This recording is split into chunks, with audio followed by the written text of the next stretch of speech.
আসসালামু আলাইকুম প্রিয় দর্শক, আপনাদের সকলকে আমন্ত্রণ জানাচ্ছি অন্য মঞ্চের আলাপ চাই। আপনারা হয়তো কেউ কেউ শুনে থাকবেন যে ভারত ছক আঁকছে আগামী নির্বাচনের আগে আওয়ামী লীগকে বাংলাদেশের রাজনীতিতে কি করে আবারও ফেরত পাঠানো যায় বা নির্বাচনে অংশগ্রহণ করানোর মতো একটা প্রেক্ষাপট তৈরি করা যায়, এরকম একটি আলোচনা আছে। এছাড়া নির্বাচন হবে কি হবে না এ নিয়েও নানান সংশয় সন্দেহ কিন্তু রয়েছে। এটি নিয়ে আজকে কয়েকটি কথা বলবো, কারণ আপনারা জানেন যে আমাদের প্রধান উপদেষ্টা প্রফেসর ইউনূস ইতিমধ্যেই বলেছেন যে আগামী ফেব্রুয়ারিতে অনুষ্ঠেয় জাতীয় নির্বাচন শুধু একটি সাধারণ নির্বাচনই নয়, এটি একটি ফাউন্ডেশনাল ইলেকশন, যার মাধ্যমে নির্ধারিত হবে আগামীর বাংলাদেশের পথরেখা। তাই নির্বাচন সামনে রেখে আমাদের অবশ্যই মৌলিক সংস্কারগুলো চূড়ান্ত করে ফেলতে হবে। সংস্কারের বিষয়টি তিনি গুরুত্ব দিয়েছেন আগাগোড়াই। একই সঙ্গে মাথায় রাখতে হবে ফেব্রুয়ারির প্রথমার্ধে নির্বাচনের কোনো বিকল্প আমাদের হাতে নেই। নির্বাচনের কোনো বিকল্প আমাদের হাতে নেই, এই কথাটি আপনারা দয়া করে মনে রাখুন। সংস্কারের মধ্যে অন্যতম চিন্তার বিষয় হলো জুলাই সনদের বাস্তবায়ন কিভাবে হবে। এটি আমার মনে হয়েছে এটি অত্যন্ত গুরুত্বপূর্ণ এই ইস্যুতে। প্রধান উপদেষ্টা নির্বাচন এবং বিচারের মতোই এই যে সমান গুরুত্ব দিচ্ছেন বা দিতে চান জুলাই সনদের বিষয়টি, এটি নিয়ে কোনো বিতর্ক নেই। একদিকে প্রফেসর ইউনূস আগামী বছরের ফেব্রুয়ারিতে নির্বাচন অনুষ্ঠান নিয়ে অতি সম্প্রতি বারবার জোর দিচ্ছেন, যেটি বললাম যে কোনো বিকল্প হাতে নেই। এই কথাটি আমি কেন বলছি, কারণ একটা সময় ছিল যে নির্বাচন নিয়ে যে যত কথাই বলুক না কেন তিনি কিন্তু কোনো কথা বলতেন না, বা অন্য কেউ পজিটিভ কিছু বললেও তার দপ্তর থেকে দিতে আবার বাধা দেওয়া হতো, এটি আমরা দেখেছি। আবার একই সময়ে সরকারের বিভিন্ন জনের মুখ থেকে, কোনো উপদেষ্টার মুখ থেকে বা প্রভাবশালী কারো মুখ থেকে নির্বাচন ভণ্ডুলের ষড়যন্ত্রের কথাও কিন্তু আমরা শুনছি। তাই আগামী ফেব্রুয়ারিতে নির্বাচনটা যে হবেই এটি নিয়ে কিন্তু শঙ্কা থেকেই যাচ্ছে।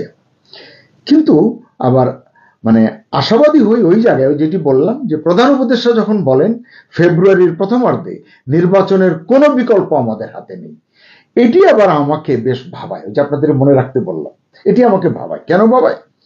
কারণ কেন তিনি এভাবে বলছেন, সরকারের অন্যান্যরাও বলছেন এভাবে, উপদেষ্টারাও বলছেন নির্বাচন হতেই হবে, এর কোনো বিকল্প নাই, আমরা নির্বাচন দিয়ে চলে যাব। ওই যে বললাম কিছুদিন আগেও কিন্তু তারা নির্বাচন নিয়ে এভাবে কথা বলতেন না। এখন প্রধান উপদেষ্টার প্রেস সচিবও বলছেন সব দল সৎ থাকলে সুষ্ঠু নির্বাচন নিয়ে কোনো বাধা নেই, দেশের মানুষ উৎসব মুখর পরিবেশে ভোট দিতে আসবে, কোনো শক্তিই সুষ্ঠু নির্বাচন ঠেকাতে পারবে না। তিনি আবার এই শব্দগুলো বলছেন, ঠেকাতে পারবে না, কোনো শক্তি নেই, ইত্যাদি ইত্যাদি। তা আমি আবার একটু কম বুঝি, তো সব দল মানে কি আওয়ামী লীগও আছে এর মধ্যে? আমার মনে তো হয় না আছে বলে। তাই যদি হয়, আওয়ামী লীগ যদি কোনো অঘটন ঘটাতে চায়, সরকারই তো বলছে তারা ষড়যন্ত্র করতে চায়, নির্বাচন বানচাল করতে চায়, আওয়ামী লীগ যে অতি সম্প্রতি ঘন ঘন মিছিল করছে, তাদের যে অবস্থান জানান দিচ্ছে, সব মিলিয়ে যদি আমি খারাপটিই চিন্তা করি, তখন কি হবে? কিভাবে মোকাবিলা করবে সরকার এই পরিস্থিতি, এবং এই পরিস্থিতি মোকাবিলা করে নির্বাচন পর্যন্ত সরকার কি যেতে পারবে? এই প্রশ্নগুলো কিন্তু আসে। কারণ সরকারই তো বলে নির্বাচন ভণ্ডুলের চেষ্টা, যে শক্তির কথা বললাম, এটা যে তারা বলতে গিয়ে আওয়ামী লীগকেই বুঝায়, এটা কিন্তু একটা সহজ সরল বোকা মানুষও কিন্তু বুঝতে পারে। প্রধান উপদেষ্টার প্রেস সচিব বলেছেন সুষ্ঠু নির্বাচন শুধু সরকারের ইচ্ছায় নয়, সমাজের বিভিন্ন অংশ এবং রাজনৈতিক দলগুলোর সদিচ্ছার উপর নির্ভর করে। এই কথা 100% ঠিক। কিন্তু প্রশ্ন হচ্ছে, এই প্রেক্ষাপটটা তো সরকারকেই ঠিক করতে হবে, ঠিক করে নির্বাচনে নামতে হবে।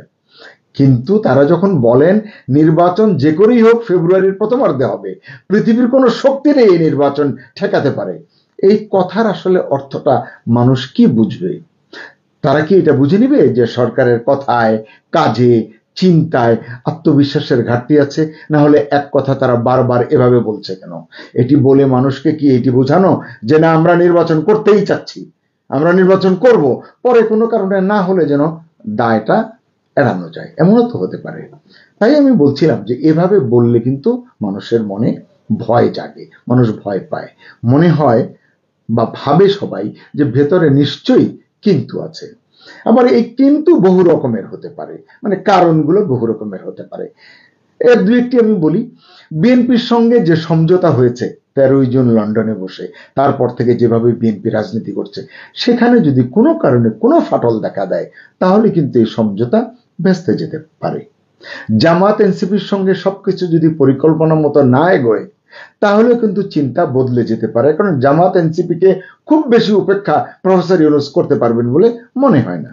তারপরে আসুন সেনাবাহিনীর সঙ্গে যে সমীকরণ, সেই সমীকরণের কোথাও যদি কোনো বা এতটুকু হেরফের হয় তাহলেও কিন্তু ভেজাল দেখা দিতে পারে।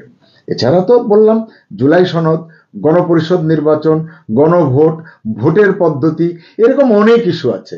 এর যে কোনো একটি কিন্তু পুরো দৃশ্যপট বদলে দিতে পারে, মানে পজিটিভকে নেগেটিভে নিয়ে আসতে পারে। এরপর আছে বাইরের শক্তির প্রভাব, বিদেশি শক্তির প্রভাব। আমরা শুনি সচরাচর যুক্তরাষ্ট্র এই নির্বাচনের জন্য খুব বেশি প্রভাব বিস্তার করছে।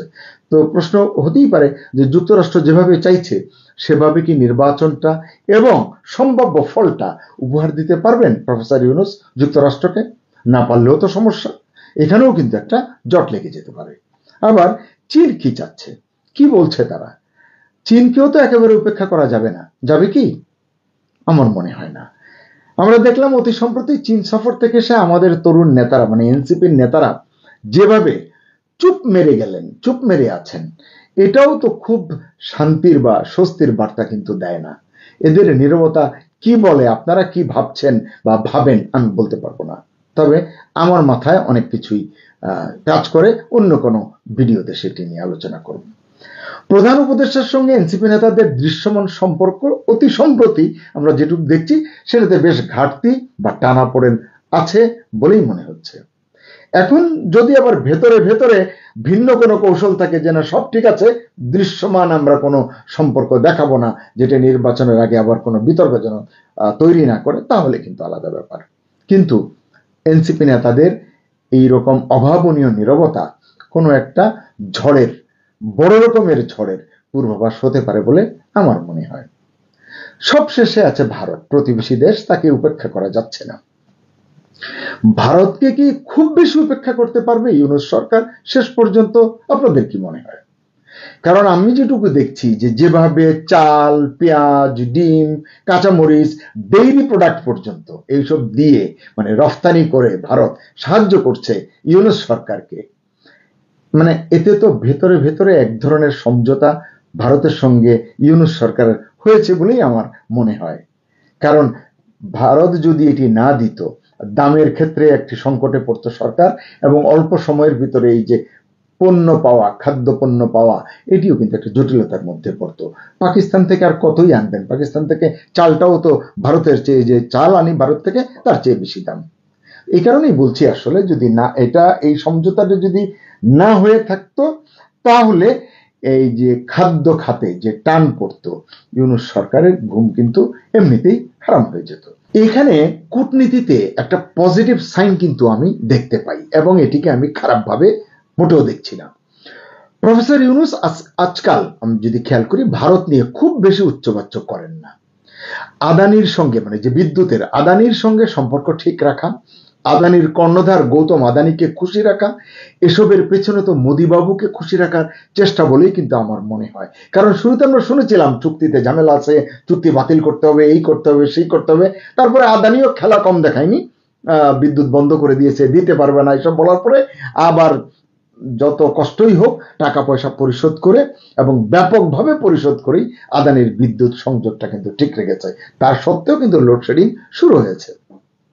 তো যেটি বলছিলাম যে কারণ মানে আদানির সঙ্গে নরেন্দ্র মোদীর যে কি সম্পর্ক এটি কিন্তু সকলেই জানেন। এবার আসুন, সর্বোপরি দুর্গাপূজা উপলক্ষে 1200 টন ইলিশ পাঠানোর ঘোষণায় আমি কিন্তু বুঝতে পেরেছি বা ধরে নিয়েছি যে প্রফেসর ইউনূসের রাগ, অভিমান, ক্ষোভ আগের জায়গায় নেই ভারতের সঙ্গে। কেন বললাম? কারণ মৎস্য ও প্রাণী সম্পদ উপদেষ্টা বললেন সেদিন 37 বা 38% ইলিশ উৎপাদন কম হয়েছে। তা সত্ত্বেও যে ভারতের মানে নাম নিলে এক ঘটি পানি বেশি খায় কেউ কেউ, সেই ভারতকে 1200 টন ইলিশ দুর্গাপূজা উপলক্ষে, মানে এটি একটা ভাববার বিষয়। আবারও আমি পজিটিভ সাইন দেখছি এই জায়গাটায়। হয় এটি এই যে ক্ষোভ অভিমান কমেছে বলছি এটি, অথবা প্রফেসর ইউনূস আসলে কৌশলী হতে শিখে ফেলেছেন। এটি একটি গুড সাইন। কারণ শান্তিতে ক্ষমতায় থাকতে হলে অকারণ ঝগড়া এড়িয়ে চলাই ভালো।